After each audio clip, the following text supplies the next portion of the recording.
একটি প্রশ্ন করব হজরতের কাছে, অনেক সময় দিয়েছেন। সেটা হলো, বর্তমানের যেই সময় চলছে ডিজিটাল যুগ বলা হয়, তো এই ডিজিটাল ভার্সন ওলা আলেমে দিন, তরুণ আলেমরা এগিয়ে আসছে।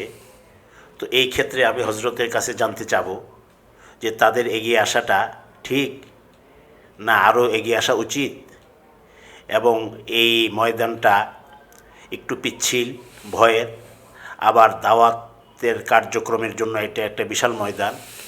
তো সামগ্রিকভাবে তরুণ আলেমদের জন্য করণীয় কি, হজরত একটা পরামর্শ দিবেন, আপনার মতামতটা জানতে চাই।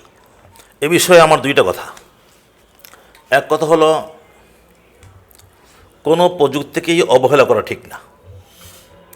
প্রযুক্তি মানুষের জ্ঞান গবেষণার ফসল, এটা আল্লাহর দান, এটা নেয়ামত। প্রযুক্তিকে কাজে লাগানোর দ্বারা মানুষ বহুবিধ কল্যাণ লাভ করতে পারে। এই যেমন মোবাইল ফোন, তো এটা মানুষের গবেষণার ফসল। এখন এটা মানুষের জীবনযাত্রাকে কত সহজ করেছে, কত ফায়দা মানুষের দ্বারা পেতে পারে। যে বহু দূর থেকে মা আছে বাংলাদেশে আর ছেলে আছে আমেরিকায়, এই আমেরিকা থেকে সে তার বাংলাদেশে অবস্থিত মায়ের খবর নিতে পারছে, যেন সে মায়ের কাছেই আছে, মানে দূরে থেকেও সে কাছে আছে। তা মোবাইল ফোন মানুষের দূরত্ব ঘুচিয়ে দিয়েছে। তো এটা তো অনেক বড় নিয়ামত। খুশি মনে আনন্দ চিত্ত চেহারায় যদি কেউ বাবা মায়ের দিকে তাকায়, তাহলে মকবুল হজের সব পাওয়া যায়।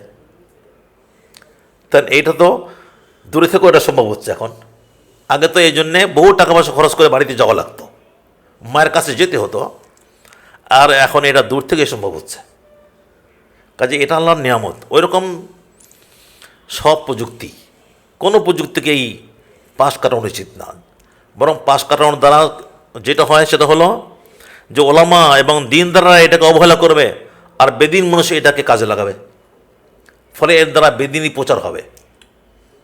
যে ডিজিটাল মাধ্যমে যদি দিনের প্রচার করা যায়, তাহলে পৃথিবীর কোটি কোটি মানুষ এর দ্বারা ফায়দা পাবে।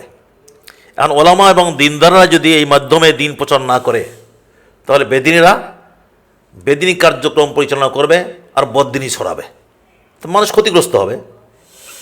তা আমি এটাকে কাজে না লাগিয়ে, এক তো হলো আমি ভালোটাকে প্রচার করতে পারলাম না, আর শত্রু হাতে ছেড়ে দিয়ে শত্রুকে এর অসদ্ব্যবহার করার সুযোগ করে দিলাম। তাই আমি মনে করি যে এই যারা বর্তমান প্রজন্ম, যারা নবীন প্রজন্ম, তরুণেরা যে দিনের প্রচার কার্যে এই ডিজিটাল মাধ্যমকে, এই অনলাইনকে তারা ব্যবহার করছে, আমি একে সাধুবাদ জানাই। এটা করাই উচিত, এবং সুচিন্তিতভাবে এবং বিপুল উদ্যমের সঙ্গেই এই কাজটা তাদের করে যাওয়া উচিত, এবং সামনে আরও বেশি অগ্রসর হওয়া উচিত। এই হলো আমার প্রথম কথা। দ্বিতীয় কথা হলেই যে এই লাইনে ঝুঁকি তো আছেই। যারা এগুলি করে সাধারণত তারা তাদের মুরব্বি থেকে বিচ্ছিন্ন, একাকী চলছে, একাকী থাকে। কোনো আলেমেরই একাকী থাকা উচিত না। মানে ওলামা থেকে বিচ্ছিন্ন, তার উস্তাদদের থেকে বিচ্ছিন্ন, মুরব্বি থেকে বিচ্ছিন্ন হয়ে থাকা উচিত না। মুরব্বি থেকে বিচ্ছিন্নতা মানুষের বিপদগামিতার হয়ে যায়, মানে পথ তৈরি হয়ে যায়। এই বিচ্ছিন্নতা মানুষের বিপদগামিতার পথ তৈরি করে দেয়।